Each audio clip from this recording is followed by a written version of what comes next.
wonten ayat utawi kalimat utawi durarul ibarat, mutiara dari ibarat-ibarat Quran ingkang tertanam sanget utawi dados malakah, dados mental ingkang rasikha fil qalbi, ingkang tumancep teng ati. Niki penting kula aturaken sebab Al-Qur'an niku turun niku 13 tahun. 13 tahun wonten Mekah. 11 tahun wonten teng Madinah. Dalam masa-masa teng Mekah niki kelihatan sekali Shadaqallahul Azim ketika Rasulullah disifati Allah tenggene surat Al-Bayyinah. Ngene iku Allah nyebut wong-wong kafir, cek niku ahli kitab, cek wong kafir Yahudi, Nasrani napa tiyang kafir Mekah. Niku dawuh pangeran, lam yakunil ladzina kafaru min ahlil kitab wal musyrikin munfakkina hatta ta'tiyahumul bayyinah. Bayyinah niku sinten rasulum minallah yatslu suhufam mutahharah. Niki cukup diperhatosaken sangat. Sebuah nopo nggih kawasan atau kawasan apa saja itu mesti ada dua, ada kawasan fisik misalnya geografis Mekah, ada kawasan kultural yaitu cara berpikir. Cara berpikir orang kafir Mekah itu sederhana, jadi kalau urusan itu banyak, itu Tuhannya harus banyak. Wong urusannya banyak kok Tuhannya sedikit, itu tidak cukup. Sehingga cara berpikir mereka ketika Rasulullah mengajak ke Tuhan satu, kata mereka, aja'alal alihata ilaha wahida inna hadza la syai'un ujab. Masa urusan banyak Tuhannya satu itu aneh. Jadi menurut mereka Tuhan satu itu yang aneh. Bukan Tuhan banyak yang aneh, tapi Tuhan satu itu yang aneh. Dan mereka yakin seyakin-yakinnya itu cara berpikir yang benar. Sampai mereka mengatakan tadi, aja'alal alihata, aja'ala noto gawe sapa Muhammad al alihata ing pira-pira pangeran, digawe ilahan ing pangeran wahidan sing mung sitok. Inna hadza satamne iki, maksudnya ja'alul alihati ilaha wahida iku la syai'un ujab, sesuatu sing aneh. Nabi dengar itu, Nabi tahu dikomplain seperti itu, tapi Nabi dengan teladan kemudian bikin satu tamsil. Tamsil itu logika analogis, ya. Logika yang pakai perbandingan yang gampang. Itu tamsil.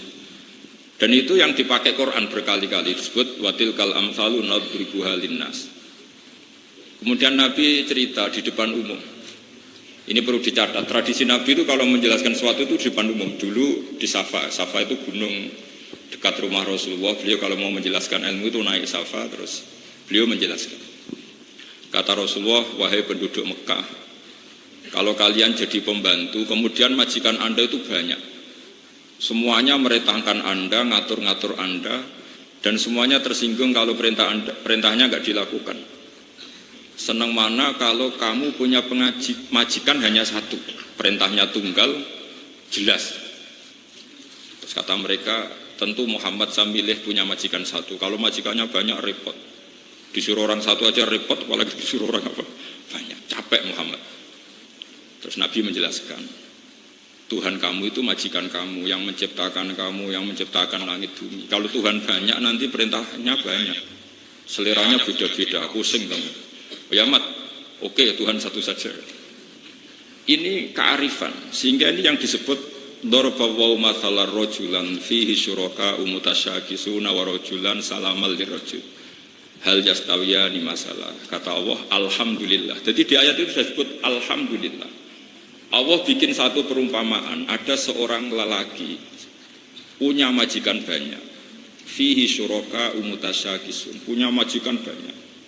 Dan satu lagi pembantu warojulan salamal lirojul. Satu lelaki punya satu majikan. Nasibnya enak mana? Mereka sepakat enak satu orang punya majikan satu. Terus kata Allah, alhamdulillah, mereka sadar. Ini penting sekali saya utarakan karena sekarang banyak orang yang menekuni ulumul Quran karena kita tidak sempurna, tapi kemudian tidak bisa semua. Itu tidak bagus. Saya dulu ngaji Quran sama bapak, kemudian saya pernah di Damaran beberapa bulan, termasuk dulu saya pernah ngaji di sini tapi belum ada pondok, bacak dari Damaran karena itu pondoknya buyut saya. Jadi saya ini turunan Kiai Damaran, buyut saya itu turunan pondok Damaran belakang menara itu. Tapi yang saya paling prinsip wasiat bapak, pesan bapak itu, saya kalau manggil mang bapak, jangan sampai ada ilmu itu tidak detail. Karena musuh kita itu menyerang Islam itu lewat ilmu yang detail, lewat serangan yang detail. Sehingga kita butuh ilmu yang detail yang bisa mengalahkan argumentasi mereka. Yang kata Allah diistilahkan bal naqdhifu bil haqqi 'alal batil. Normalnya itu fayatumahu faida huwa zahid. Sesuatu kalau hak betul, itu kalau ketemu barang batil, mesti batilnya itu hancur, bukan sekedar kalah, hancur. Jadi damaghah itu kalau di kamus itu halakut dimah, otaknya itu hancur berserakan, itu damaghah. Jadi kekuatan barang hak itu kalau mematahkan kebatilan itu batilnya sampai hancur seotak-otaknya, seakar-akarnya. Sehingga saya termasuk orang yang optimis kalau ada sekolah perbandingan agama. Di Jogja saya ngajar lama sekali dan sebagian mereka cerita, Pak, nanti di Jogja ada sekolah perbandingan agama, menurut Anda gimana? Kata saya itu bagus. Yang penting jangan neliti Islam, tapi jangan neliti orang Islam, tapi neliti Islam. Kalau orang Islam kan bulat. Di Indonesia kalau ada copet ketangkep ya orang Islam, yang ketangkep KPK ya orang Islam. Karena ya Indonesia mayoritas Muslim. Tapi kalau yang diteliti Islamnya, Islam mengharamkan zina, mengharamkan korupsi, mengharamkan ini itu. Nah contoh studi kasus misalnya begini. Ini contoh paling gampang. Jadi ciri utama kebenaran itu kalau mengalahkan barang hak, barang batil itu fayat mahu, hancur betul. Misalnya gini, ini contoh paling mudah. Kata Allah, firman Allah itu mal masih ibnu Maryam illa rasul qad khalas min qablihi rusul wa ummuhu siddiqah kana yakulani ta'am. Isa dan Maryam itu doyan mangan. Gitu, Tuhan itu sederhana sekali kalau infati Isa dan kenapa kamu Tuhan kan Isa dan Maryam itu doyan mangan ya? Coba kamu teruskan misalnya dalam logika keseharian. Kang aku ini alhamdulillah didolani pangeran Kang, pangerane lesu tak keimangan terus sehat. Naif enggak kira-kira logika seperti itu? Wah itu mesti orang yang menuhankan Yesus itu tuntas. Karena apa kerennya punya Tuhan yang pemenang nak mangane utangnya kan malah kacau. Coba kamu logika Tuhan itu gampang. Logika yang ditanamkan gampang. Karena yakulani ta'am. Isa dan ibunya itu makan-makan. Sekarang logikanya ketemu akal enggak, nalar enggak. Misalnya kamu punya Tuhan terus kamu cerita. Alhamdulillah so hormat pangeran, kita dolan nggonku lesu karena tak keimangan sehat. Coba itu kan itu faya demahuhu faida huwa zahid. Ini kebatilan pasti damaghah itu hancur lebur. Itu pasti, bukan mungkin tapi pasti. Apalagi belum kena anekdot-anekdot yang orang-orang bulet tapi baik. Bulet. Ya kadang orang bulet itu baik. Karena Islam itu kadang butuh orang bulet. Dulu Abu Bakar sudah Islam, Said Hamzah sudah Islam, Bilal sudah Islam, Abdullah bin Mas'ud sudah Islam. Tapi orangnya khusyuk-khusyuk. Sementara Islam dalam ancaman preman-preman kayak Abu Jahal, Abu Lahab, Khalid bin Walid, Walid bin Mughirah, Utbah bin Rabi'ah, banyak. Ketika Rasulullah jalan-jalan itu ngerti Umar itu petarung. Itu kalau dia di pasar ukat, itu kalau gula, itu menangan. Terus kalau menang dapat uang. Enggak pernah kalah. Terus kata Rasulullah, kalau yang Islam ini itu ya lumayan, bagus. Karena Rasulullah butuh petarung, karena yang sopan sudah banyak, butuhnya itu petarung. Sehingga Nabi spontan berdoa, Allahumma aizal Islam bi Umar, semoga Islam ini mulia karena Umar. Itu yang dibutuhkan tarungnya. Kalau sugih Abu Bakar, sopannya sopal Bilal, tapi ini butuh petarung. Betul, 2 hari dari doa Rasulullah, Sayyidina Umar itu masuk Islam. Itu semenjak itu juga Umar itu mensweeping orang-orang kafir, ayo kalau ganggu Rasulullah Muhammad tak bunuh kamu. Itu gentenannya orang kafir delik.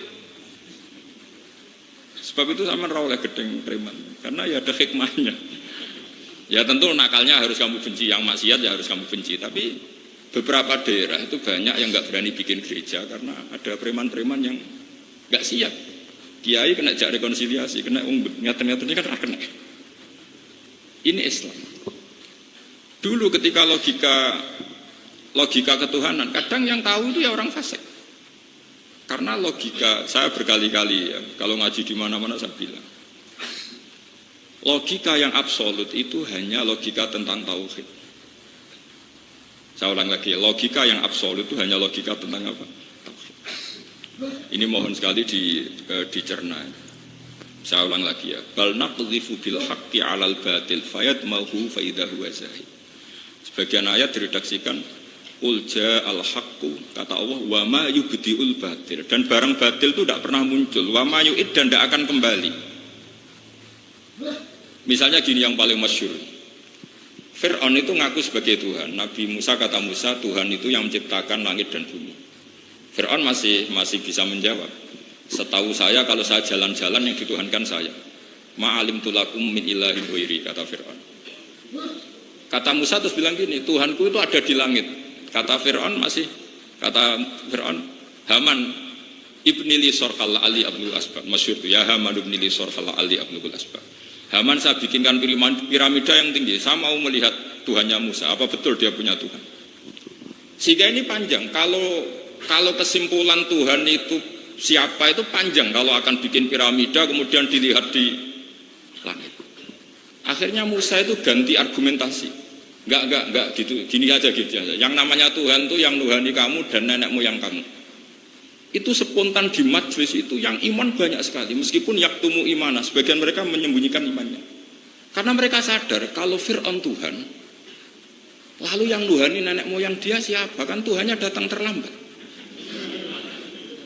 Makanya ternyata mensifati Rabbus samawati wal ardi, mensifati Tuhan itu Tuhannya langit dan bumi itu tidak meruntuhkan Fir'aun. Padahal lebih keren, Tuhannya langit dan bumi itu kan kayaknya keren, langit bumi. Tapi itu belum meruntuhkan cara berpikir Fir'aun. Tapi ketika diingatkan, Rabbukum wa Rabbu abaikumul awalin, Tuhanmu dan yang menuhani leluhurmu. Hadirin mikir, kalau Fir'aun Tuhan, dia punya kakek, punya nenek, lalu neneknya Tuhannya siapa? Ini kan Tuhannya baru datang, terlambat. Berarti babanya tanpa Tuhan. Pangeran kok kedisian itu terus piye? Lah ini namanya bal naqdhifu bil haqqi 'alal batil, pasti fayadmahu, pasti hancur. Lah ini yang saya mohon santri-santri Al-Ghuraba serius menekuni ini. Jadi nanti ada yang menseriuskan ini, saya juga kadang-kadang disuani santri-santri sini banyak yang kuliah. Mungkin dalam banyak hal kuliah itu tidak mewakili ilmu tasawuf, tapi mewakili ilmu logika. Jadi saya mohon yang ahli pikir, yang nekuni di pikir, yang ahli akhlak nekuni di akhlak, yang ahli apa nekuni di apa. Karena kita tidak pernah sempurna. Tapi saya jamin kamu cari logika yang hak. Saya ulang lagi ya, cari logika yang hak. Saya bersaksi betul Pak Mustamir ini sering dari politiknya Mbah Mun, dan saya muridnya Mbah Mun lama sekali. Saya di sarang, saya ngajar saja 9 tahun zaman pondok. Misalnya begini, ini contoh gampang, logika politik misalnya, ini contoh gampang. Betapa pentingnya logika yang absolut, yang hak. Dulu Islam masuk di Selat Malaka itu Singapura, Malaysia, Indonesia, Thailand itu bareng. Di Patani, di Thailand, saya pernah ke Thailand, itu Islamnya milih Sufi, yes negara PPN. Mereka Sufi. Tahu-tahu negara ini dikelola non-Muslim.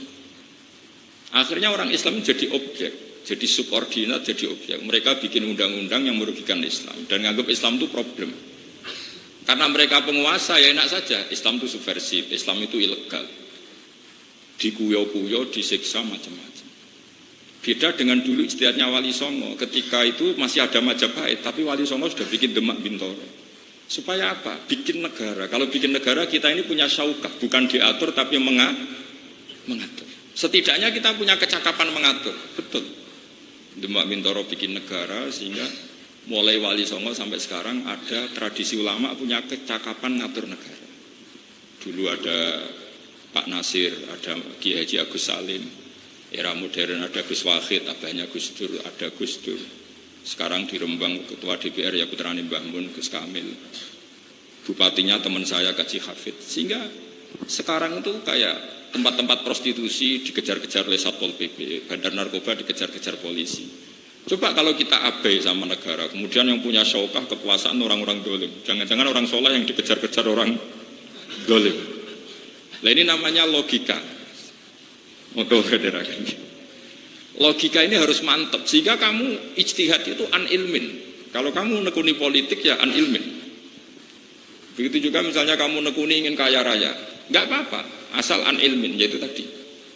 Kebayang nggak misalnya santri hafid hafal Quran, seburuhe Cina, terus kadang kon goreng daging babi, kan tersiksa. Saya tuh punya temen, cerita saya, Gus saya ini ikut Cina, itu perempuan cerita saya. Kalau nak goreng daging babi, itu cira tersiksa Gus. Tersiksa itu kalau disuruh nganter anaknya ke gereja dan di situ belajar kemusyrikan. Dia masih ingat kaidah ngaji ar-ridho bil kufri kufrun, ridho kafir itu kufur. Di sini terus banyak orang Islam yang ngotot, orang Islam itu kaya, nggak apa-apa asal al-ilmin. Yang ingin politik ya monggo supaya ada syaukatus soleh ala zolim. Yang soleh itu yang ngatur orang apa? Zolim. Jangan yang zolim ngatur orang apa? Soleh. Begitu seterusnya dalam wilayah. Fil ilmi juga gitu. Misalnya saya lebih nekuni ilmu. Saya teruskan lagi tadi yang masalah hatta ta'tiyahumul bayyinah. Ciri utama Rasul itu adalah orang yang bisa menjadikan orang kafir itu tercerabut dari akar kekafiran. Bisa munfakin, bisa infikak, bisa mereka tercerabut dari akar kekafiran. Yaitu tadi, mereka dari punya Tuhan banyak, dijelaskan sama Nabi, kalau Tuhan kamu banyak, itu seperti kamu punya majikan banyak, perintahnya beda-beda, kalau enggak kamu turuti marah. Mau enggak kamu punya majikan banyak? Ya enggak mau Muhammad, enakan majikan satu. Itu disebut napa? Daraballahu masalan rajulan fihi napa? Syuraka'u mutasyakisuna wa rajulan salamal lirajul. Terus sudah mereka berhenti dari menuhankan Tuhan yang banyak. Lalu Allah tidak berhenti menjelaskan logika supaya itu berhenti betul. Yaitu tadi orang-orang kafir itu menyembah berhala. Berhala itu dari apa juga? Dari batu. Terus dicuci, kalau kotor dibersihkan. Terus Allah bikin satu tamsil. Doroballahu mathala. Ini mestinya wakaf ya. Kalau dalam ilmu takotek itu wakaf ya. Tapi kalau di tradisi qiraah ya enggak. Abdam mamlukan. Abd yang mamluk. Mamluk itu dimiliki. Sing layak qadiru ala syai' ini kalau waca sesuai kaidah fikih. Yang tidak mampu apa. Orang-orang kafir kayak gini sama Rasulullah. Wahai orang-orang kafir Mekah, kamu mau enggak punya budak pembantu yang lumpuh? Pembantu loh ya, saya ulang lagi. Hei orang-orang kafir, kamu mau enggak punya pembantu yang lumpuh? Mau mandi dimandikan, mau kamar mandi diantar. Apa saja kamu yang ngurusi, layak qadiru ala syai', enggak mampu apa-apa. Ya enggak mau Muhammad. Punya pembantu lumpuh enggak mau saya. Terus lagi kata Nabi sederhana gitu kan. Lah iya. Pembantu itu kamu kan bisa membuang. Tanpa pembantu kamu bisa hidup. Dia pembantu lumpuh ora gelem, kok kowe gelem dia pangeran lumpuh. Dia ku watu ora iso apa-apa. Jadi itu ini jenis namanya al-bayyinah. Terus mereka sadar lah iya. Dia pembantu lumpuh saja kita tidak mau kok malah punya Tuhan yang lumpuh. Paham? Ini permanen sekali, logika itu permanen. Wa daraba wa masalar rajulaini ahaduhuma abkam. La yaqdiru ala syai'in wa huwa kallun ala maula aina ma yuwajjihu la ya'dinu bi khair. Kamu andekan punya dua pembantu, yang satu lumpuh, enggak bisa apa-apa. Diarahkan apa saja enggak bisa. Aina ma yuwajjihu la ya'dinu bi khair. Enggak bisa mendatangkan kebaikan. Terus mereka bilang, enggak mau Muhammad. Lah iya pembantu sing ora penting wae nek lumpuh ora gelem kok kowe pangeran zat paling penting di kehidupan Anda. Kemudian pangeran Anda ini sesuatu yang lumpuh. Berhala itu kan lumpuh tidak bisa apa-apa. Nah ini namanya bayyinah. Perlahan-pelan akhirnya orang Mekah semuanya Islam. Yang enggak Islam dianggap orang sing layak akilun dalam bahasa Quran, tidak punya akal, tidak bisa mikir. Nah ini pentingnya logika. Saya mohon sekali anak-anak huruf entah berapa kadarnya, kita harus belajar. Saya yakin kalau Anda di sini belajar makhraj selesai, mungkin belajar tahfidz selesai. Tapi Quran itu punya sisi-sisi yang dijelaskan sendiri oleh Quran, dimaklumatkan sendiri oleh Quran, yaitu lihat baru ayat. Dan Quran memaklumatkan dirinya, pasti ja'al haqqu wa zahaqal batil. Ketika barang hak datang, pasti barang batil itu sirna. Ini penting saya jelaskan karena kalau Quran sudah sampai seperti ini jadi solusi. Jadi solusi minal fitan, kata Rasulullah ketika cerita fitan, terus kata Sidin Ali, wamal makhruju minha ya Rasulullah, lalu untuk keluar dari fitnah itu apa? Jawabnya Nabi, kitabullah, yaitu kamu harus belajar apa? Kitabullah. Tentu belajar yang seperti saya utarakan, setelah belajar makhraj, tasfid, kamu belajar tafsir yang seperti saya jelaskan. Makanya saya tadi cerita, saya singgung sedikit. Saya pernah digugat oleh seorang dosen karena saya sering baca hadis sahih, saya sering ajar hadis sahih. Di hadis sahih itu ada cerita begini. Mangqala la ilaha illallah dakhala apa? Jannah. Di situ ada kata-kata wa in zana wa in sarqa. Meskipun pernah zina, pernah maling. Kata si dosen tadi, Pak Bah, ini kan seakan-akan Islam melegalkan zina. Kok yang melapatkan la ilaha illallah tetap masuk surga meskipun pernah zina? Saya bilang gini, kamu itu tidak pernah ngaji gitu. Harus tanya yang pernah ngaji. Terus maksudnya gimana Pak? Terus tak jelaskan. Kebenaran Allah Tuhan itu kebenaran yang absolut, kebenaran yang nggak bisa diganggu gugat oleh perilaku sosial. Misalnya begini, Anda seorang profesor, Anda seorang dosen, Anda seorang rektor. Kalau ditanya 1 tambah 1 berapa? Mesti jawab 2. Lonte ya jawab 2, copet ya jawab 2. Jangan karena kamu rektor atau profesor ada lonte jawab 2 terus kamu bilang 4 supaya beda dengan lonte. Tidak bisa. Kebenaran absolut siapapun kalau yang mengatakan pasti sama. Orang Kudus yang paling bodoh ya la ilaha illallah. Orang Islam paling awam tukang manol ya la ilaha illallah. Rektor Al-Azhar ya. Karena kebenaran bahwa Allah Tuhan ini kebenaran yang absolut. Yang mengatakan siapa saja harus kita terima dan harus kita benarkan. Itu maknanya Nabi wa in zana wa in sarqa. Bukan melegalkan zina, tapi kebenaran ini begitu absolut sehingga yang zina pun kalau mengatakan harus kita benarkan. Kayak orang yang pernah zina, pernah maling bilang 1 tambah 1 2, benar apa salah? Benar. Rektor ya bilang 2, presiden bilang 2. Pak Jokowi ya bilang 2, Pak Prabowo ya bilang 2 meskipun musuhnya. Karena ini kebenaran absolut. Nah, kebenaran tauhid adalah kebenaran yang absolut sehingga Nabi mengatakan mangqala la ilaha illallah dakhalal jannah wa in zana wa in sarqa. Ini bukan melegalkan zina tapi menunjukkan betapa absolutnya kebenaran la ilaha illallah. Kata Imam Tobari, tafsir Tobari itu bilang begini. Lah Al-Qur'an itu kebenaran yang absolut sehingga Quran pun bisa difahami orang kafir. Sampeyan jangan kaget. Quran itu bisa difahami orang kafir. Alasannya Imam Tobari. Padahal ajallut tafasir indana itu tafsir Tobari. Sebelum ada tafsir Suyuti, tafsir Ibnu Katsir, tafsir senior itu tafsir apa? Tobari. Ajallut tafasir.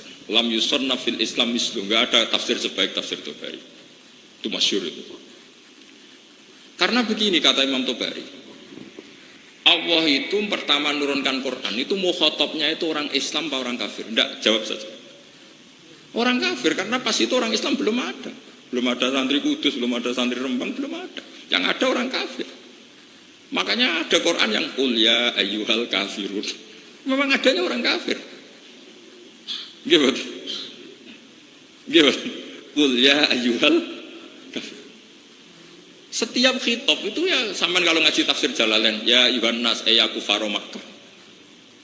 Tapi Quran ini dengan logika hak yang absolut. Orang kafir pun tuh mikir. Saya ulang lagi. Orang kafir pun kalau didhawuhi Allah itu mikir.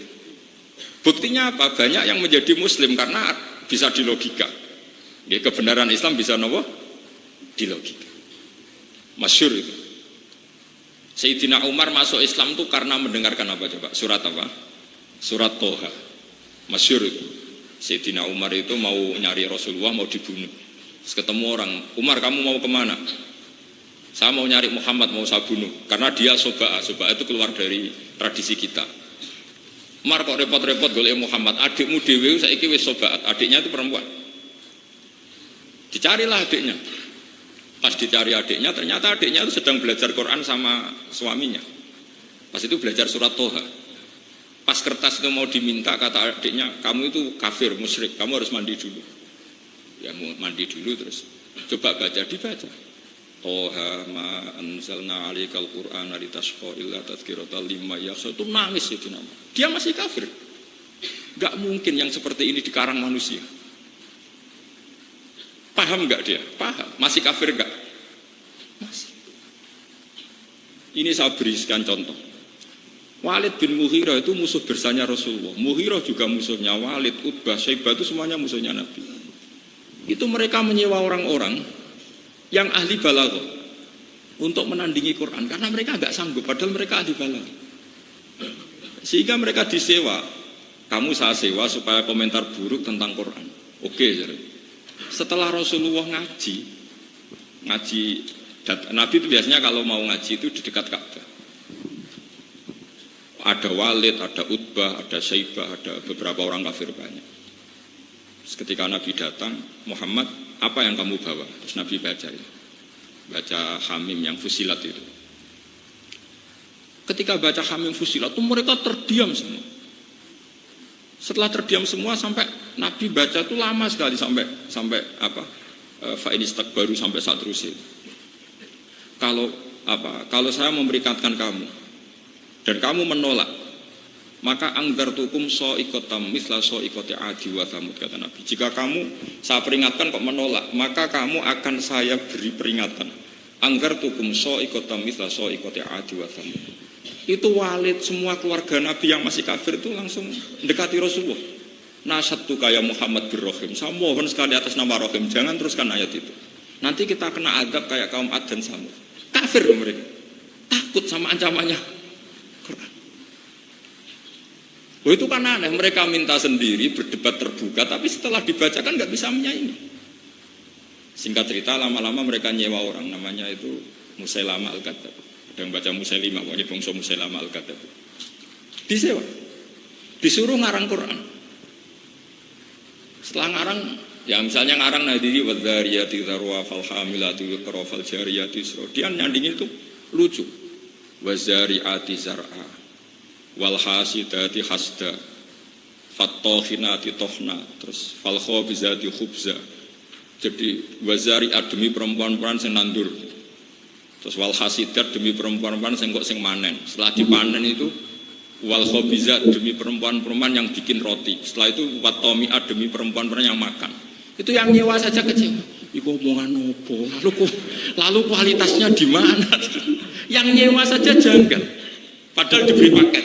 Ini Alam Nasroh. Saingi. Terus dia bilang ad-difda ubad-difda wa ma adroka mad-difda. Surat Fil disaingi. Al-filu mal-fil wa ma adroka mal-fil lahu khurtumun tawil wa dhil.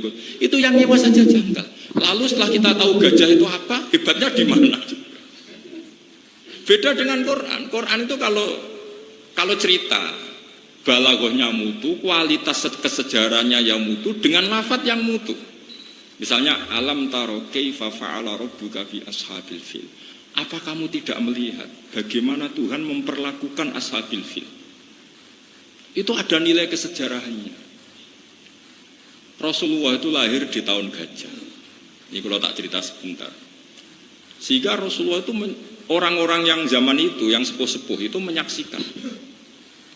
Kalau tak cerita sedikit biar sampean kenapa dimulai dari alam taro. Apakah kamu tidak melihat?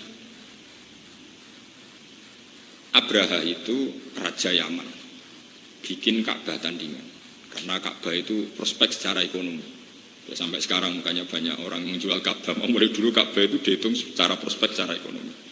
Sehingga Raja Habasyah itu bikin Ka'bah tandingan. Sehingga cerita orang Quraisy yang masih kafir, tapi yang menghormati Ka'bah di sini, terus gak terima, terus ingin menghancurkan Ka'bah. Sehingga cerita gitu.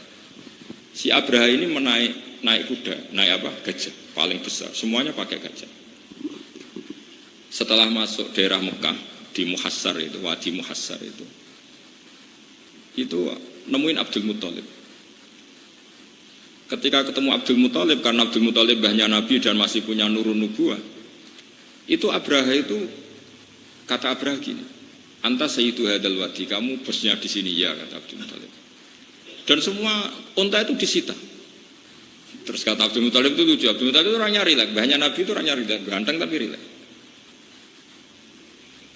Saya kalau kamu duduk dekat saya di singgasana, umat saya pasti tidak terima. Tapi kalau saya duduk di atas kamu, saya tidak berani. Itu karena ada nurun nubuah, ada nurnya Rasulullah, mbahnya Nabi itu. Akhirnya Abraha duduk di bawah sama Abdul Muthalib. Kamu maunya apa? Kata Abdul Muthalib, itu loh, unta yang kamu tawan itu kembalikan ke saya. Itu diguyu-guyu sama Abraha. Saya itu gedun hormat sama kamu katanya. Satu Mekah itu hormatnya sama Ka'bah. Hartanya dikasihkan saya, yang penting saya tidak ngerobohkan Ka'bah. Ini kamu yang katanya ketua, malah yang kamu pikir unta kamu sendiri, gak mikir Ka'bah. Jadi kadang orang rileks itu tauhidnya lebih besar. Kata Abdul Muthalib itu lucu, jawabnya gini. Inna lihadal baiti robban hamahu. Loh, unta itu milik saya, makanya yang penting unta. Kalau Ka'bah itu ada yang punya, pasti dilindungi yang punya, itu udah urusan saya. Nah itu tauhidnya Abdul Muthalib. Inna lihadal baiti robban hamahu. Itu saya tidak ikut punya, itu miliknya Allah. Pasti dilindungi. Yang penting unta kembalikan. Akhirnya ya oke kalau dikembalikan. Setelah dikembalikan, Abdul Muthalib terus datang ke Halaqatul Ka'bah. Dulu itu kalau cekelan pintu kan pasti bulat gitu. Terus kata Abdul Muthalib, berdoa ya Allah, ini Ka'bah kamu, ini rumah kamu, rumah engkau, pasti engkau yang melindungi. Setelah itu bilang ke kaumnya, wahai kaumku, ayo ke gunung. Melihat apa yang nanti dilakukan Allah. Ya terus ke gunung. Setelah ke gunung, pasukan Abraha mau menghancurkan Ka'bah, datanglah burung apa? Ababil. Sehingga disebut alam taro kaifa fa'ala rabbuka bi ashabil fil. Apa kamu tidak melihat peristiwa ketika Allah mengutus ababil menghancurkan ashabil fil? Artinya kalimatnya, notnya jelas, qafiyahnya jelas, kualitas bahasanya jelas, kesejarahnya jelas. Sehingga kualitas alam taroki fa'ala rabbuka bi ashabil fil gak bisa disaingi dengan al-filu mal-fil wa ma adroka mal-fil lahu khurtumun talil wa dhailuhu qasir. Kamu tahu gajah, gajah itu gerangan apa gajah? Yang belalainya panjang, yang buntutnya pendek. Yang nyewa saja kecewa. Yang nyewa itu kecewa. Diulah gak usah bayar gendeng gitu. Nah itu yang disebut di Quran innahu fakkar wa qaddar fakutila kaifa qaddar summa kutila kaifa qaddar summa nazar summa abasa wa basar. Mereka itu berpikir keras bagaimana cara mereka komentari Quran. Innahu fakkar wa qaddar. Tak komentari piye Quran. Di akal dia ora iso. Sampai summa nazar mereka berpikir lagi. Nazar itu maknanya berpikir. Bareng ra ketemu semua abasa itu merengut, basaro ya merengut. Jadi abasa itu merengut, basar yang disuruh ngorder saja lama sekali. Karena memang nggak mendapatkan celah kekurangan. Makanya saya mohon sekali, kalau saya tadi kan bilang al-bayyinah ya. Jadi kalau jenengan ngaji Pak Mustamir, kok misalnya beliau sakta ya sama harus ikut sakta. Meskipun tidak tahu ilmunya. Tapi setelah itu kamu harus belajar kenapa sih harus sakta. Andai kan nggak ada sakta, maka Quran itu kualitas balaghahnya itu drop turun, mungkin nggak mutu. Misalnya begini, contoh saya sering mencontohkan. Tentu kita pertama terima saja dari guru. Misalnya faidahu min al-jidasi ila rabbihim sinur qalu ya wailana mampa'atsana mimmar qadina atau sakta hadza ma wa'adar rahman. Ketika orang-orang kafir ini bangun dari kuburan, itu mereka tanya, "Mam ba'atsana mimmar qadina?" Siapa sih yang bangkitkan kita dari tidur kita? Tentu yang ngomong ini qail yang sa'il, mustafhim. Terus hadza ma wa'adar rahman adalah malaikat yang menjawab, yang membangunkan kamu adalah Allah yang Rahman. Berarti qailul awal adalah orang kafir yang bangun dari kubur. Yang qail maqalah saniyah adalah malaikat yang menjawab. Berhubung qailnya beda, ditaktek, diputus pakai sakta. Paham?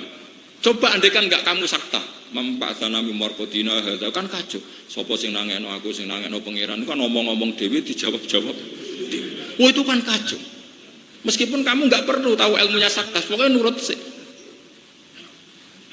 Sama seperti di awal surat Kahfi. Misalnya alhamdulillahilladzi anzala 'ala abdi kitaba wa lam yaj'al lahu iwaja wa lam yaj'al lan orang gawe sapa Allah taala lahu maring kitab, maring Quran. Ora digawe iwajan ing bengkok.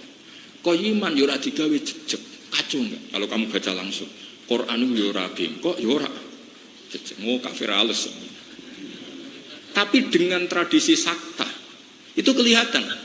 Walam yaj'alan orang gawe sapa Allah lahu maring Quran. Orang gawe iwajan ing bengkok mandek. Ora bengkok iku maknane qayyimah. Maksud ora bengkok maknane apa? Justru dengan sakta ini qayiman itu natijah dari tidak iwijat, tidak iwat, itu artinya apa? Qayyimah. Artinya apa? Barokah sakta. Jadi semua pilihan-pilihan wakaf lazim, wakaf kopi, itu pilihan-pilihan yang itu menunjukkan kualitas Al-Quran. Sehingga menurut saya, kalau setelah hafid, saya mohon sekali, ada teman-teman yang meneliti wakaf. Seperti Dawi Ibnul Jazari itu, wa ba'da tajwidi kalil hurufi la budda min ma'rifatil wukufi. Setelah kamu tajwidnya lolos, kamu harus tahu wakaf. Karena wakaf ini yang menunjukkan kualitas Al-Quran. Kenapa demikian? Karena tadi, misalnya memba'atsana mim marqadina, siapa sih yang membangunkan kami?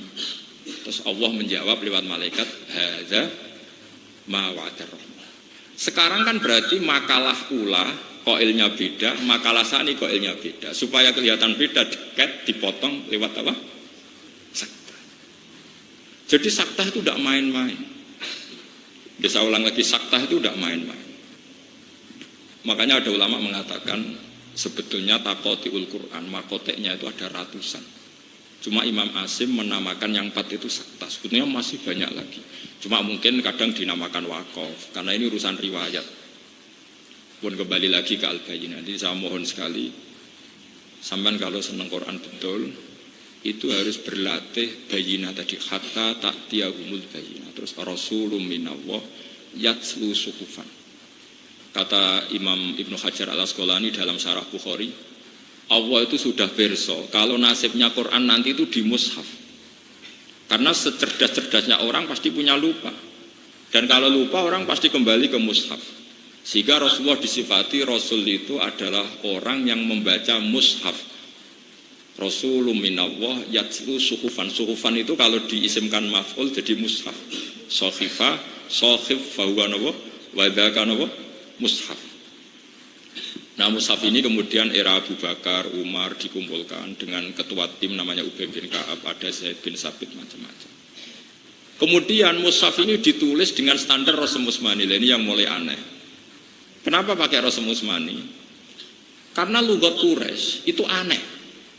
Lugat Quraisy itu tidak bisa ngomong Hamzah. Jadi orang Quraisy itu tidak bisa ngomong Hamzah. Orang Tamim senengannya Hamzah. Sehingga orang Quraisy itu kalau ngomong ya, misalnya seperti qiraah kita, alladzina takhudhu dinahum huzuwan, itu pakai huzuan, pakai wawu. Padahal enggak ada di bahasa Arab. Huzuan itu enggak ada. Yang ada itu haza'a, yahza'u, hus'an. Makanya dalam qiraah apa? Hus'an, huzu'a. Yang ada itu mahmuz apa? Lam. Sama, walam yakul lahu kufuwan ahad. Kufuwan itu enggak ada dalam bahasa Arab. Hanya adanya di bahasa Quraisy. Bahasa Arab itu yang ada kuf'an, pakai hamzah. Saman kalau ngaji fikih, kitabul akifah, babul kuf'i, pakai hamzah. Sehingga selain Asim bacanya ya kuf'an, kufu'an, karena memang itu bahasa Arab. Tapi bahasa Quraisy kufu'an, hamzahnya gede wawu. Makanya ini juga harus ada yang neliti. Saya ulang lagi, ilmu ini juga harus ada yang neliti. Disebut ilmu Rasm Utsmani. Sehingga misalnya Imam Nafi' karena dia orang Madinah, nggak pati dekat sama suku Quraisy. Kalau baca ya wan nabiin, ya ayuhan nabiu. Karena memang Nabi adalah orang yang menceritakan perintah Allah. Disebut nabiun, wong sing cerita. Nabi ibadi anni anal ghafurur rahim. Nabi critakno sira. Saiki tak sampean tak takok sing maknane cerita iku nabiyun apa nabiun? Nabiun pakai hamzah. Amma yatasaalun anin nabail azim. Mestinya isim fa'ile yo nabiun, wong sing cerita. Imam Nafi' baca nabiun karena dia orang Madinah, dia ada orang Quraisy. Tapi Rasulullah orang Quraisy itu enggak mau baca apa? Hamzah. Akhirnya dibaca ya ayuhan nabiyyu wan nabiyyin, bukan wan nabiyyin. Ini penting saya utarakan, sehingga nanti kalau ada orang-orang orientalis yang menyoal kenapa sih Quran pakai ya, pakai wawu, padahal itu hamzah. Itu lughatu Quraisyin. Orang Quraisy itu enggak bisa melafadzkan apa? Hamzah. Makanya huzwa, buatan huzuan, jajal sampean tasrif. Padahal kalau fi'il, Imam Asim itu uniknya, kalau fi'il itu dibaca dengan hamzah. Allahu yastahzi'u bihim. Makanya ada saja qiraah asing yastahzi bihim.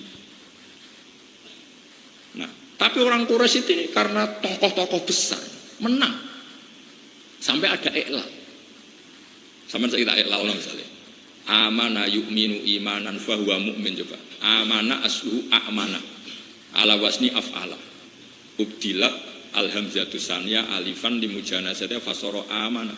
Coba yu'minu. Ya sama. Makanya ada qiraah yu'minu karena tadi orang Quraisy enggak mau yu'minu, maunya yu'minu. Lah lucunya kalau imanan harusnya kan a'mana yu'minu imanan, dielal imanan. Makanya kalau ada qiraah mesti ya hamzah itu dibaca dua kali misalnya qul ara'aytum ma tad'una min dunillah aruni ma dakhalaqum minal ardi am lahum syirkun fis samawati tuni. Kalau fis samawat itu nih karena logikanya ikti kan gitu ya, ikti hamzah. Saya ulang lagi, ikti itu hamzah. Kemudian ada kasroh sebelum hamzah.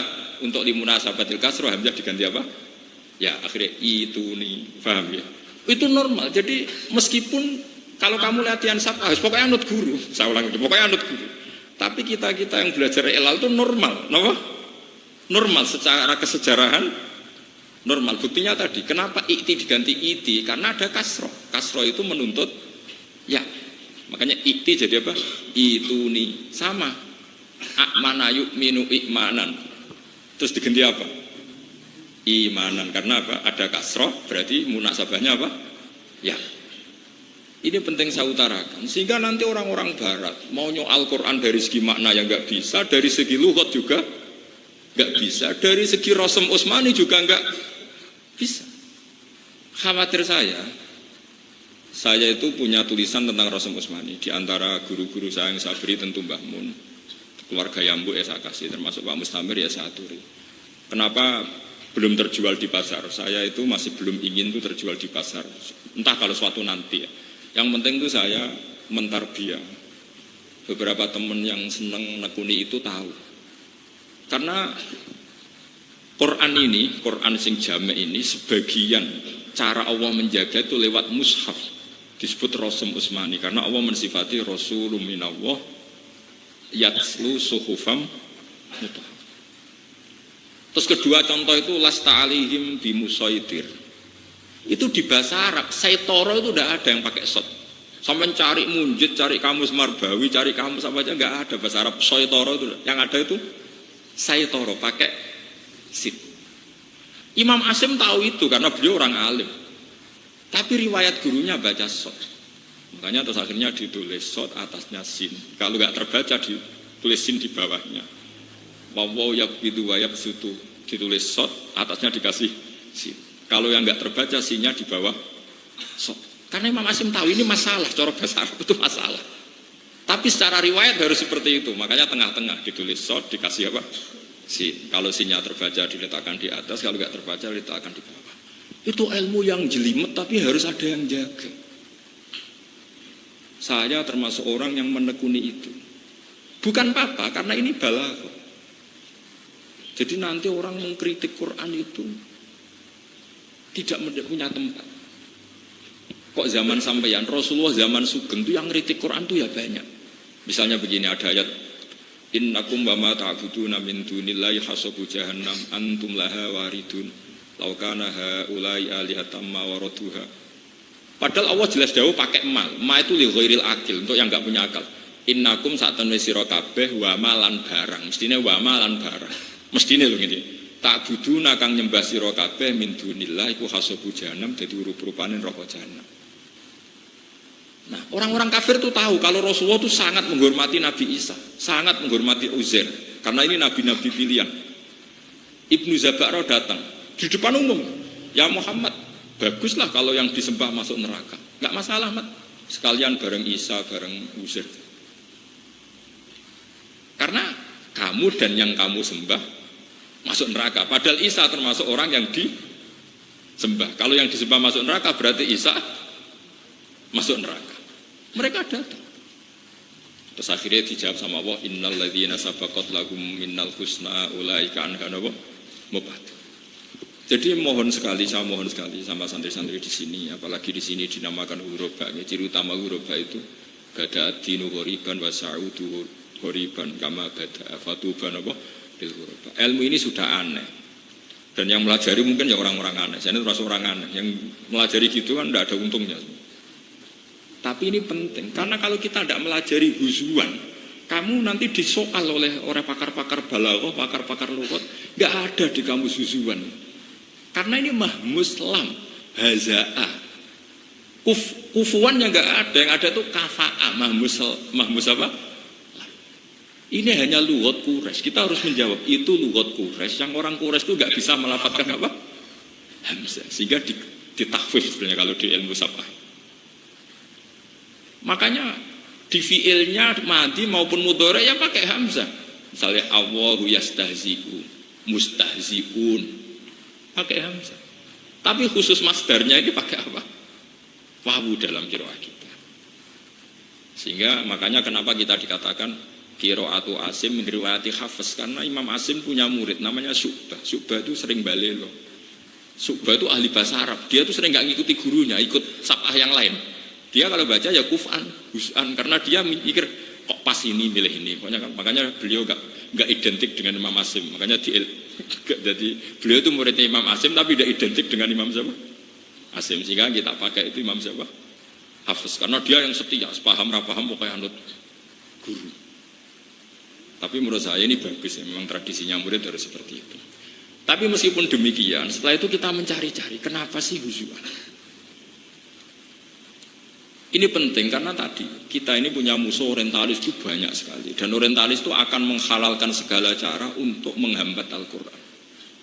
Bahkan Quran dari dulu sudah memaklumatkan wala yazidanna katsiran minhum ma unzila ilaika mir rabbika tughyanau wa kufra. Quran yang turun ke kamu Muhammad akan malah menambah mereka jadi kafir. Zaman dulu sudah ada kritikus Quran, misalnya gini, inna syajarataz zaqqum ta'amul asim kal muhli yaghli fil butun kal ghalil hamim. Terus orang-orang kafir datang, Muhammad, apakah api itu bisa bakar pohon? Ya bisa. Kok aneh? Jarin rokok itu api, kok ana wite? Piye carane urip? Wit kok urip ning geni. Jadi orang kafir itu selalu nguntit. Jadi orang kafir itu belajar Quran, Bos. Makanya dulu kalau di Indonesia ada senok horgonya sama tidak usah kaget. Dulu orang kafir itu ya belajar Quran sampai mereka bisa tanya, ya Muhammad begini-begini. Ada yang tanya lagi, Muhammad, kalau kambing mati itu yang membunuh siapa? Allah. Aneh mat agamamu, sing dipateni Allah langsung haram, sing lewat tangan manusia yang jahil malah halal. Harusnya yang dipateni Allah langsung orisinil, harusnya lebih. Lah Nabi itu orang baik. Andai kan Nabi sampeyan gampang, kepanganan dhewe ngono. Tapi Nabi itu orang baik, gak mungkin ngendikan seperti itu. Nah itu yang disebut wa inna syayatina la yuhuna ila auliyaihim liyujadilukum. Setan-setan ini selalu memberi inspirasi sama orang-orang kafir supaya selalu mendebat Quran. Disebut wa kadzalika ja'alna likulli nabiyyin aduwan syayatinal insi wal jinni yuhi ba'duhum ila ba'din zukhrufal qawli Saya pernah punya santri itu orang Belanda tapi sudah masuk Islam. Dia peneliti Islam, pernah tanya gini, Pak Bahak, saya ini sudah masuk Islam. Saya ini orang Barat kan, tapi saya itu nggak bisa menjawab ketika ada pertanyaan, kenapa sih orang Islam kalau perang menang, kemudian perempuan-perempuan kafir ini ditawan jadi amat, kemudian itu milik para sahabat, itu kan melanggar hak asasi manusia. Itu mesti begitu, karena tadi yuhi ba'duhum ila ba'din zukhrufal qawli Mereka saling memberi spirit untuk mengkaburkan Islam. Begitu juga kalau kita perang menang, itu kan alat-alat perangnya orang kafir kan kita pakai, kita sita. Hartanya juga kita sita. Singkat cerita, karena dia sudah bisa bahasa Indonesia, terus sering diskusi sama saya, sering ngaji saya, tak ceritain. Pak, kalau ada penjahat, maling ke kamu, garong ke kamu, punya senjata api, kamu kembalikan apa kamu sita? Ya saya sita Pak. Kalau tak kembalikan jadi dipakai garong lagi. Sama, kalau alatnya orang kafir, perang mbek Nabi bar dibalekno. Jadi gue perang meneh. Dan terima. Dia tanya, kalau perempuan itu alat produksi. Kalau perempuan setelah kalah perang zaman Nabi loh ya, jangan sekarang sama terus nangkepi enggak. bisa ditangkap Pak Jokowi. Nah ini zaman Nabi. Orang-orang perempuan ini kan kalau perang kalah. Kalau dulu kan jadi amat. Kalau amat itu nanti ya amat.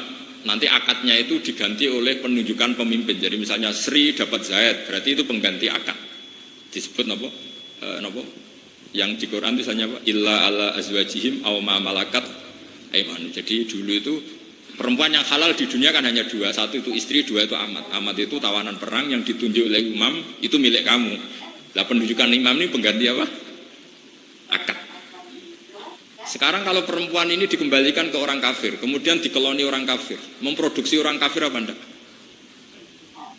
Tapi kalau nanti yang ngumpul itu santri, nanti yang produksi umat Islam.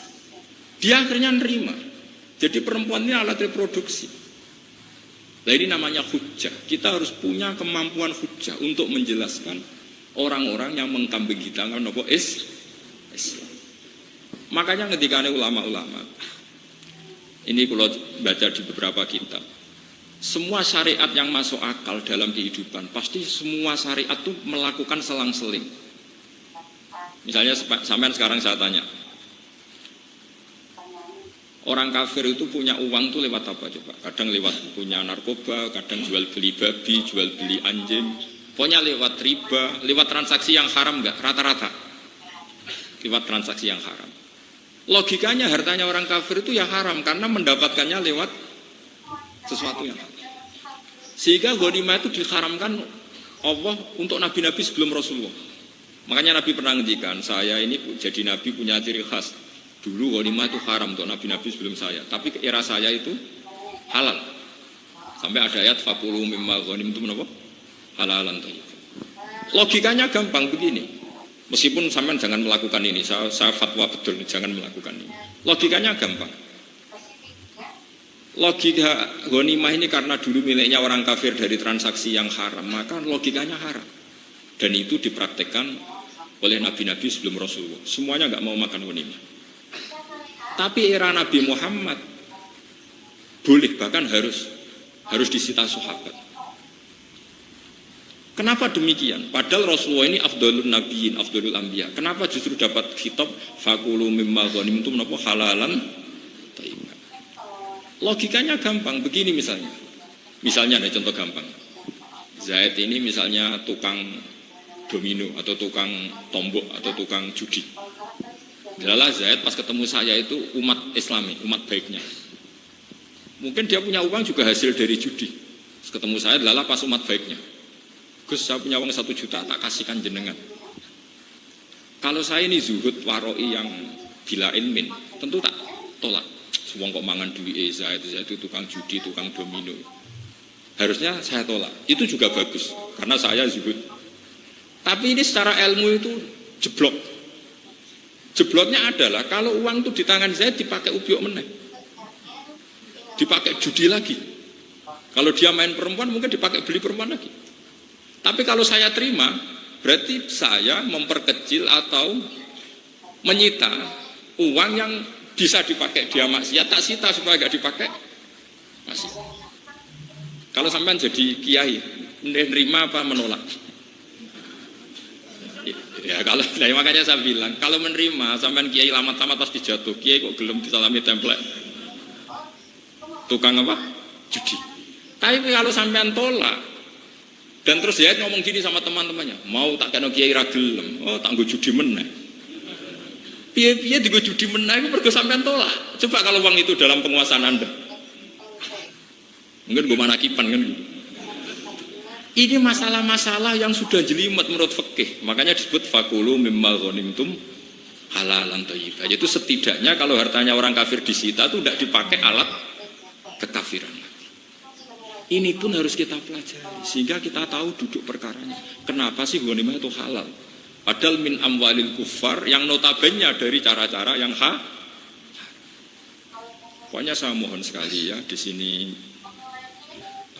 ada kiai jenengan, wonten Pak Mustamir, terus di Sarang banyak orang alim, di Kudus juga banyak, di mana-mana banyak. Saya mohon sekali kesempatan itu digunakan. Kalau kamu mencintai Quran, saya yakin sudah mewakafkan waktu untuk ngapalkan, untuk belajar tajwid, belajar macam-macam. Tapi saya mohon sekali, ada 1-2 ayat yang menjadi mental Anda. Karena dulu di antara doanya Nabi yang diajarkan ke Abu Bakar itu, waj'alil Qur'ana mukhi wa asbi wa azmi wa sya'ri wa lahmi. Sebagian riwayat itu wa takhlitahu bidami wa asbi wa ruhi wa mukhi wa azmi. Dan Quran ini ya Allah campurkan menjadi darah saya, sumsum saya, mental saya. Misalnya begini yang saya alami ya, ini saya tahadus begini yang saya alami. Misalnya ada ayat kul bi fadlillah wa bi rahmati fa bi dzalika apa?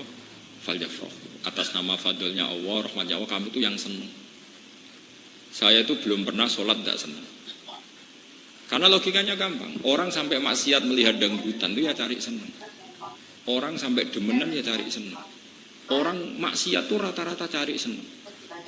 Quran tahu kalau orang maksiat itu cari senang. Makanya Quran bilang, kalau kamu jadi orang baik ya senang. Sehingga kalau kamu sudah senang, nggak ingin cari senang yang lewat maksiat. Ini penting saya utarakan. Sehingga orang-orang alim dulu itu kalau nadzuman, kalau bersyair, itu ya kayak yang dilakukan Habib Syekh itu tadi. Laula kaya zinatal wujudi ma toba aisi wala wujudi wala taron namtu fi sholati wala ruku'i wala sujudi. Andekan ndak ajaranmu ya Rasulullah, saya tidak akan hidup itu bahagia. Wala taron namtu fi sholatin, saya ndak akan nyanyi-nyanyi dalam sholat saya. Taron itu nyanyi-nyanyi kecil. Tidak usah dipraktekkan, nanti sholat kamu batal. Yang penting taron itu seneng banget sampai kayak agak-agak nyanyi. Wala ruku itu kalau sholat itu seneng sekali. Caranya seneng gimana? Dilatih. Lah pelatihan ini yang diajarkan Imam Ghazali. Misalnya begini, Imam Ghazali kalau ngelatih itu sederhana sekali. Kalau kamu punya masalah banyak, utang banyak, nggak ada orang yang percaya, semua ada masalah. Datang saja kamu ke kuburan. Ini kata Imam Ghazali dalam kitab Ihya. Terus kamu bilang gini, ya Allah, semua yang mati ini itu ingin kembali ke dunia. Hanya karena ingin sujud kepadamu ya Allah. Semua ingin kembali ke dunia karena ingin melafadzkan la ilaha illallah Muhammadur Rasulullah. Dan saya masih di dunia. Coba, andaikan orang Fir'aun, semua orang kafir yang mati di seluruh dunia, mintanya dikembalikan ke dunia itu ingin melafadzkan apa? La ilaha illallah Muhammadur Rasulullah. Dan kita masih di dunia. Sehingga terus kita merasa nikmat ketika kita sujud nikmat. Ya Allah, sujud ini yang akan menyelamatkan saya dari neraka. Sujud ini ya Allah, kenangan terbaik saya saat saya nanti di akhirat. Itu akhirnya sempurna. Alhamdulillah Gusti, ketika orang lain nikmati maksiat, saya nikmati sujud ini. Alhamdulillah ya Allah, jenengan sangoni kula mbek sujud. Wah, akhirnya asik. Sajadalaka wajhi wa sam'i wa basori terus. Akhirnya nikmati betul. Nah, kalau orang sudah asik seperti ini akan jauh dari maksiat, bukan karena terpaksa, karena sudah asik dengan kebenaran. Itu disebut kul bi fadlillah wa bi rahmatihi fa bidzalika falyafrahu. Ini solusi. Nah, yang saya inginkan di sini adalah kamu punya kebenaran itu kebenaran yang solutif. Makanya saya mohon sekali teman-teman muslim yang politik, isniati ada syaukatus soleh ala zalim. Barokahnya ada partai-partai Islam, banyak umat Islam yang ngatur perda. Ono Satpol PP bedagi lonte, bedagi penyakit masyarakat. Coba kalau yang mimpin mereka, sesuai sing soleh sing dibedagi. Kayak Islam di Thailand yang Jumatan dibedagi, yang di Rohingya itu Myanmar itu. Barokahnya kiai politik, alhamdulillah. Meskipun sampai tidak harus ikut politik, ngerti logikanya. Mosok Mbah Hasim derek Masumi kura ngerti, Mbah Mun derek P3, Pak Mustamir mboten ngerti, mesti perso. An ilmin, semuanya itu karena ilmu. Meskipun Anda tidak harus ikut karena Anda tidak bakat, atau orang bakal jadi lah cara nyalon. Tapi yang penting ngerti logikanya gitu. Sehingga gampang husnudzon sama orang-orang soleh. Nah ini menurut saya semua ilmu itu sampai bayina. Itu hatta ta'tiyahumul apa? Jangan sampai ilmu itu lamat-lamat. Bahaya kalau ilmu lamat-lamat. Nanti tidak punya kekuatan hujjah. Nah, ilmu yang bisa mengalahkan kebatilan adalah ilmu yang diceritakan di Quran tadi. Bal naqdhifu bil haqqi 'alal batil mesti fayadmahu fa idza huwa zahiq. Kayak tadi. Ketika Isa disifati tukang makan, kana yakulani to'ah. Wah, itu naif semua sudah. Aku mau didolani pengiran, alhamdulillah so nyogati. Mau malah tak bonto dikit tok suweneng. Paling tunggu sahur. Kowe gelem di pengiran sing sifatnya seperti Gitu. Oh, naif kan. Artinya apa? Kalau nanti ada sekolah perbandingan agama, kemudian mereka baca Quran, di situ ada kenaifan-kenaifan, ironis-ironis, di mana selain Allah itu nggak mungkin jadi Tuhan, mereka rata-rata masuk Islam. Makanya Anggrono belajar Islamologi, pendeta-pendeta, biarawati banyak yang masuk Islam karena logika Quran itu nggak akan terkalahkan. Pasti bal naqlifu bil haqqi alal batil mesti fayatu mahu mesti faidahu apa? Makanya masyhur itu dalam guyonan-guyonan, yaitu anekdot tapi harus penting. Jadi ada orang Nasrani itu peneliti Islam. Katanya Muhammad kekasih Allah, kok perang Uhud kalah, masa kekasihnya dikasih kalah? Jadi yang Islam pinter. Tuhan punya watak gitu kok. Melihat anaknya disalib ya dibiarin. Itu kan kuat. Karena menurut Nasrani itu Yesus itu anak Tuhan dan menurut mereka mati di salib. Akhirnya wasep. Ini hujah. Ya hujah memang mulai dulu seperti itu. Ya kayak tadi. Rabbukum wa rabbu abaikumul awalin. Nabi Ibrahim kalau debat itu ya juga enggak sopan-sopan amat. Memang debat itu butuh dak sopan. Masyhur itu. Jadi di hari lebaran, hari pesta itu semuanya ke berhala. Singkat cerita pas waya makan-makan, semuanya dihancurin sama Nabi Ibrahim kecuali patung yang paling besar. Singkat cerita terus mereka tanya, siapa yang melakukan ini? Kata mereka, qalu sami'na fata yazkuruhum yuqalu lahu napa? Ibrahim, paling Ibrahim sing biasa ngenyek berhala iku Ibrahim dipanggil. Kamu yang melakukan ini. Jadi Ibrahim tanya sama yang bawa pedang. Jadi ketuane, wong kok goblok gitu, wis ngerti ra iso omong kon nakoki. Itu yang mereka goblok-goblok Nabi Ibrahim. Wong kok goblok iki. Fas'aluhum in kanu yantikun. Farujau ila anfusihim faqalu innakum antumut kowe dolim beroro kon nakoki karwan ra iso omong. Terus Nabi Ibrahim, uffil lakum wa lima ta'buduna min dunillah. Nak aku nakoki berhala goblok, kowe luwih goblok. Berhala kok mbok sembah. Ya kayak tadi. Kalau kamu punya budak, abdam mamlukan, budak itu kan tidak penting, pembantu itu tidak penting, itu saja kamu nggak mau. Yang jenis layak diru ala syai'u wa wakallun ala maula. Wis ra iso apa ngrepotno, nama yuwajjihu layati bi khair di arahno piye ra iso penting, ra iso positif, ra iso manfaat. Nak pembantu wae harus yang cakap. Kok pangeran malah ora cakap? Iku terus piye? Akhirnya mereka udah masuk napa? Islam. Makanya Quran ditutup alhamdulillah. Setiap membuat tamsil itu Quran menutup alhamdulillah. Daraba wa masalar rajulan fihi syuraka mutasyakisuna wa rajulan salamal lirajul. Hal yastawiyani masalah apa alhamdulillah. Terus yang terakhir kalau ada cerita hadis Kanjeng Nabi Muhammad sallallahu alaihi wasallam. Nabi itu kalau menjelaskan fatalnya syirik itu juga gampang sekali. Kenapa saya bilang gampang-gampang terus? Karena ini ciri khasnya Quran. Walaqad yassarnal Qur'ana lidzikri fahal mim. Quran itu mudah, logikanya ya mudah, bacaannya ya mudah. Kata Nabi begini. Hadis ini termasuk favorit saya hafalkan. Kamu itu jangan pernah menyembah selain Allah. Masalu dzalika masalu rajulin ishtara 'abdan min khalisi mali biwaridin aw dhahabin. Faja'a la ya'malu wa yu'addi hullatahu ila ghairi sayyidi fa ayyukum sarrahu dzalik fa ayyukum sarrahu ayyakuna abduhu kadzalik. Orang yang menyembah selain Allah itu ibarat gini, kamu punya uang kamu kholisi mali itu uang kamu sendiri, kemudian uang kamu sendiri kamu belikan budak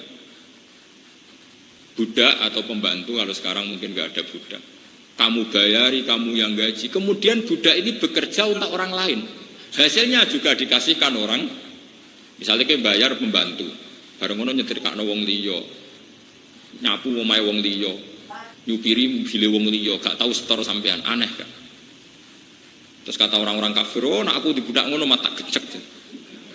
Lah iya, terus Allah bilang gini, terus Kanjeng Nabi diwawa ngeten, Allah iku pangeranem sing rumat kuwe. Sing ngekeki kowe dhuwit, ngekeki rezeki, ngekeki lemah, ngekeki tanah, ngekeki banyu, ngekeki fasilitas. Terus kue orang nyembah sing ngekei, nyembah wong iya, sadar iya. Itu jadi kan, lah iya kamu itu beli budak kemudian bekerja untuk orang lain mantel enggak? Mantel. Karena kamu merasa yang beri, saya yang memberi kok. Sama. Pangeran sing gawe bumi, gawe langit, gawe fasilitas untuk Anda semua. Kemudian Anda menyembah selain Allah. Itu fair enggak? Enggak fair Muhammad. Alhamdulillah. Mereka akhirnya masuk napa? Islam. Jadi kalau suwun di antara sifat Quran itu wal kitabil mubin, demi kitab sing punya kemampuan menjelaskan. Al mubin itu menjelaskan. Sehingga kebenaran sesulit apapun kalau dijelaskan itu menjadi jelas. Nah, menjadi jelas disebut bal huwa ayatum bayyinatun fi suduril ladzina utul ilm. Quran adalah ayat yang begitu jelas kebenarannya di dadanya orang-orang yang punya napa? Makanya saya ini senang sekali kalau wau diceritani wonten putrane Pak Mustamir tentang Mesir, tentang Sarang. Sedanten iki harus menjadi turunan sing zuriyatam ba'duhan apa? Karena syaraful aba itu bisa syarafil abna. Jadi kalau di Jawa itu salah adat sebetulnya. Mulyane wong tua karek mulyane anak, jangan dibalik. Bapaknya kiai alim, anaknya katut mulya tapi ora kepengin alim, itu salah. Saya bayangkan, andekan Mbah Zubair itu tidak punya putra Mbah Mun, mungkin orang sudah tidak bakas Mbah Zubair. Gara-gara punya putra Mbah Mun, orang bakas siapa? Mbah Zubair. Makanya kalau ingin anak orang tua mulia itu anaknya harus mulia, cucunya mulia, pasti dibahas lagi. Anak isopo ya kok mulia. Terus kata orang-orang bijak, kama tasyarrofa bi Muhammadin Adnan. Andai kan tidak ada Rasulullah Muhammad Sallallahu Alaihi Wasallam, orang bakas Sayyid Adnan enggak. Orang bakas Abdul Muthalib enggak. Justru orang bakas mbah-mbahnya ini karena ada cucunya yang bernama Rasulullah Muhammad Sallallahu Alaihi Wasallam. Makanya banyak orang alim yang hilang sejarahnya gara-gara zurianya sudah tidak alim. Coro bapak riyen kepaten obor. Makanya kamu harus senang kalau ada guru-guru kita yang anaknya masih mondok, masih ngaji. Karena ini ciri khas orang baik. Ciri khas orang baik itu musalsal. Makanya nabi-nabi dulu kalau gak punya anak itu susahnya bukan main. Fahab li milladunka waliya yarithuni wa yarithu min ali napa? Ya. Ini penting saya utarakan karena saya itu merasakan betul. Misalnya begini ya, rata-rata silsilah di Jawa itu kan lewat Mbah Mahfud Termas. Itu kita gampang sekali mendapat silsilah itu karena ada murid nasab, murid sebab, ada murid nasab. Itu tadi. Kenapa kita dekat sekali dengan kitab yang bernama Ithaf, syaratnya Ihya? Karena Mbah Mahfud itu punya abah namanya Mbah Abdullah. Mbah Abdullah punya abah namanya Mbah Abdul Manan. Itu ngaji sama Said Zabidi yang nyari kitab apa? Ihya. Begitu juga kitab I'anatul Thalibin. Kenapa banyak di Indonesia? Dulu Mbah Mahfud itu ngaji sama yang ngarang I'anatul Thalibin. Mbah Mahfud gurunya Mbah Hasyim Asy'ari. Mbah Hasyim punya murid Mbah Karim. Mbah Karim diantara muridnya Mbah Maimun. Jadi dekat sekali kita dengan guru-guru kita. Begitu juga sanad-sanad Quran. Misalnya Pak Mustamir ngaji Mbah Wani ngaji Mbah Munawir. Mbah Munawir itu ya murid ya teman dekatnya Mbah Mahfud. Ketika Mbah Mahfud kabundut punya putra namanya Muhammad masih kecil, dibawa Mbah Munawir ke Jogja. Singkat cerita terus nikah sama orang Betengan, terus punya putra Ki Harir, sekarang punya putra Gus Muhammad. Ini sanad. Nah, lagi-lagi kenapa saya menerangkan sanad? Orang Thariqah itu orang yang fanatik guru. Kenapa fanatik guru?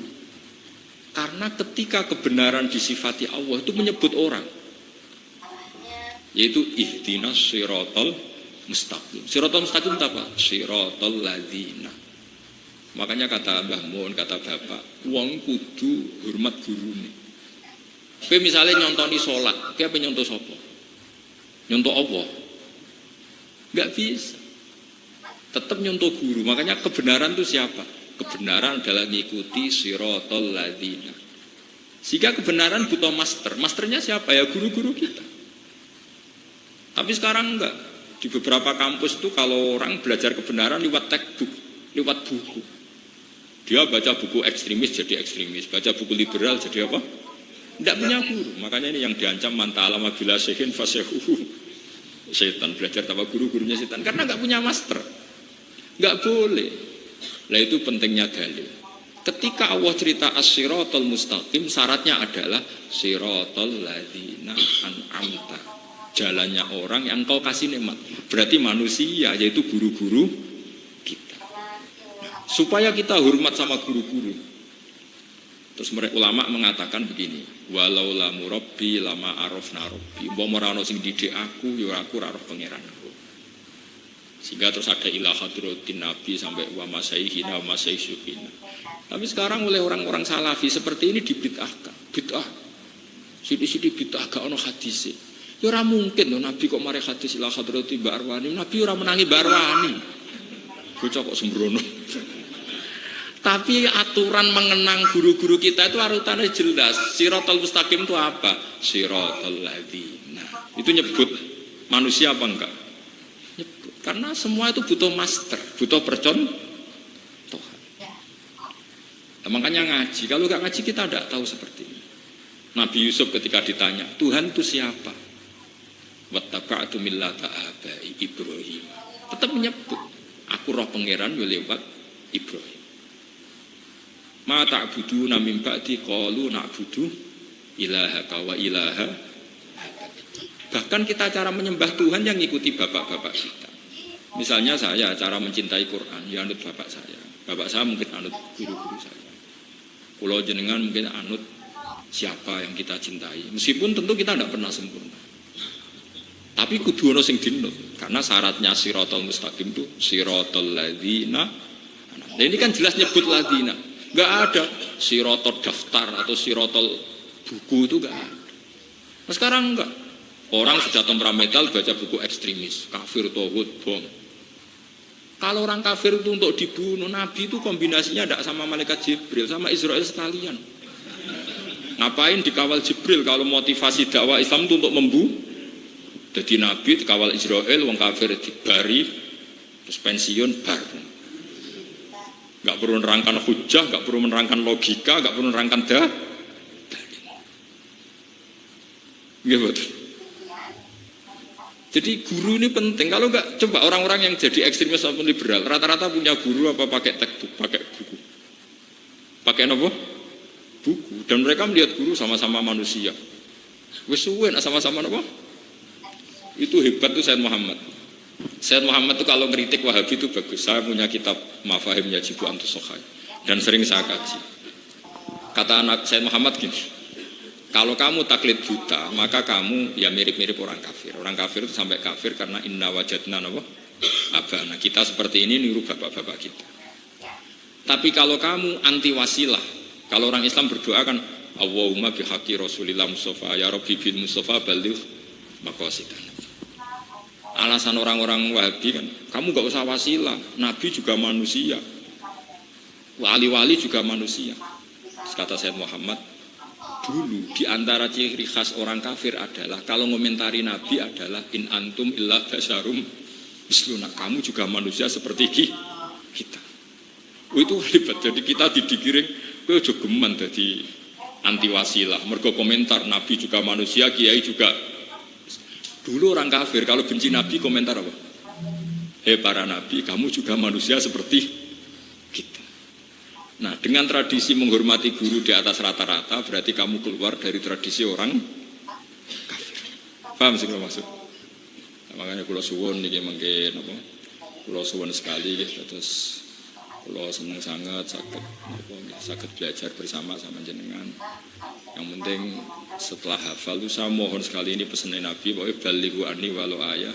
Terus ada ayat 2 ayat yang jadi malakah kamu, jadi watak kamu. Misalnya kalau kamu ingin lomo sakhok, punya terus pokoknya orang baik itu yang wa mimma razaqnahum yunfikun, memberi bukan diberi. Setidaknya kamu berusaha. Meskipun saya hafid, meskipun apa ya punya mental memberi. Ojo ngandalo payu semaan itu. Ya kan saya itu sering logikanya gampang. Meskipun prakteknya kamu diberi gak apa-apa, itu dari Allah. Tapi yang penting mental kita itu yunfik, ingin soal prakteknya diberi gak apa-apa, itu haknya Allah. Jadi dilatih semua yang dikatakan Allah itu jadi mental kita. Lho kula niku jujur mawon ya. Saya mencintai Quran itu macam-macam, termasuk saya itu neliti Rasul Utsmani.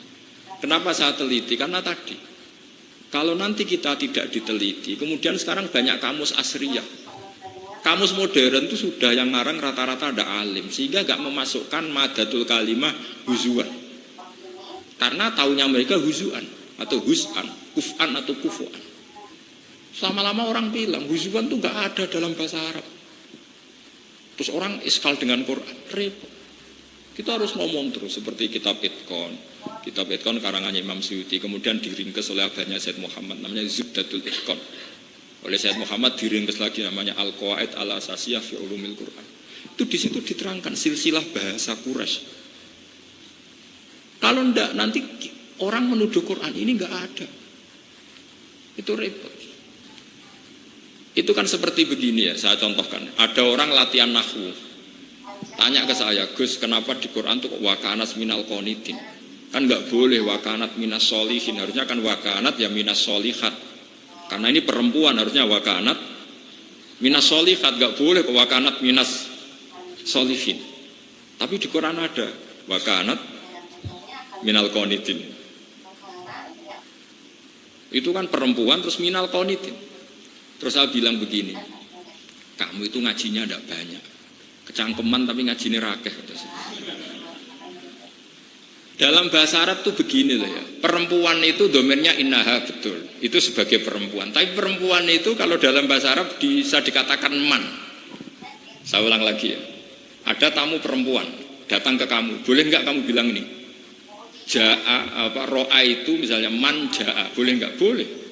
Karena man itu bisa untuk lelaki, bisa untuk perempuan.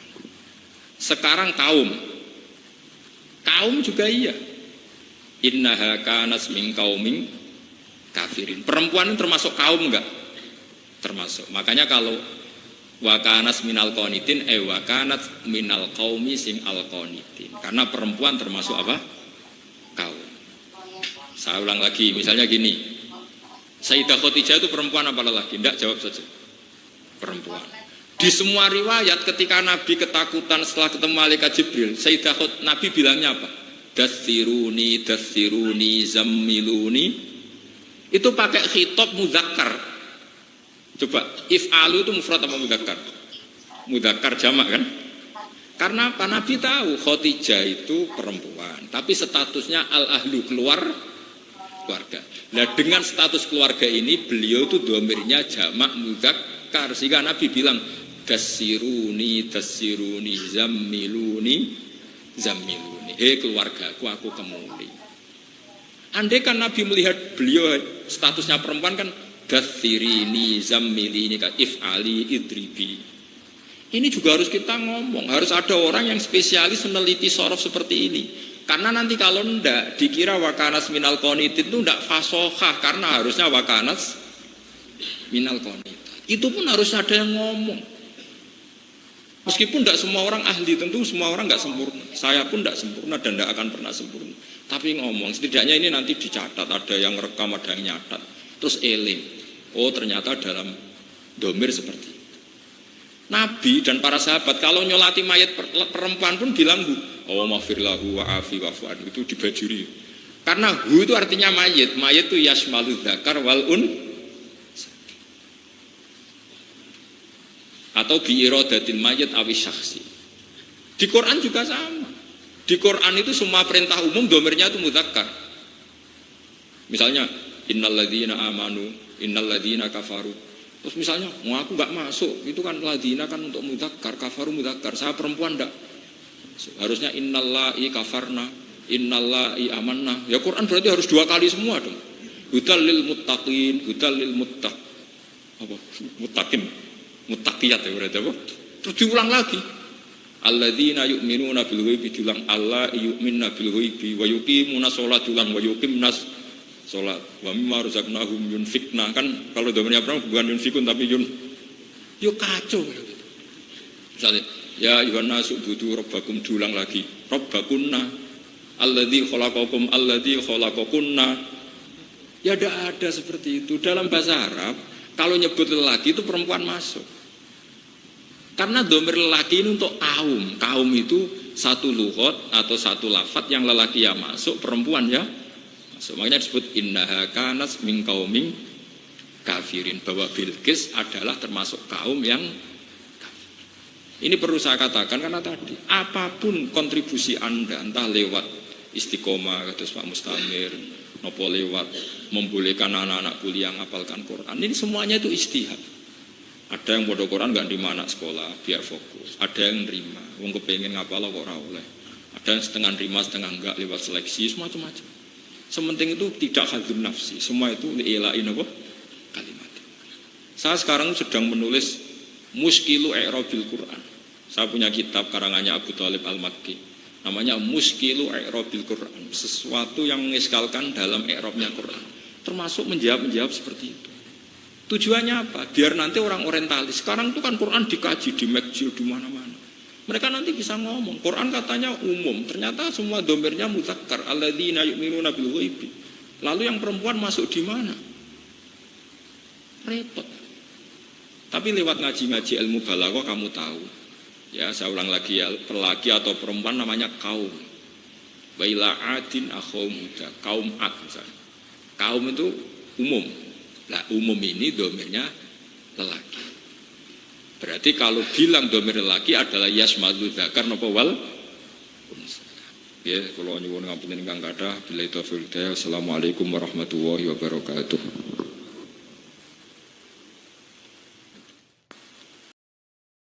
Subhanallahi wa bihamdihi adada khalqihi wa ridha nafsihi wa zinata arsyihi wa midada kalimatihi. Subhanallahi wa bihamdihi adada khalqihi wa ridha nafsihi wa zinata arsyihi wa midada kalimatihi. Subhanallahi wa bihamdihi adada khalqihi wa ridha nafsihi wa zinata arsyihi wa midada kalimatihi. Subhanallahi wa bihamdihi adada khalqihi wa ridha nafsihi wa zinata arsyihi wa midada kalimatihi. Subhanallahi wa bihamdihi adada khalqihi wa ridha nafsihi wa zinata arsyihi wa midada kalimatihi. Subhanallahi wa bihamdihi adada khalqihi wa ridha nafsihi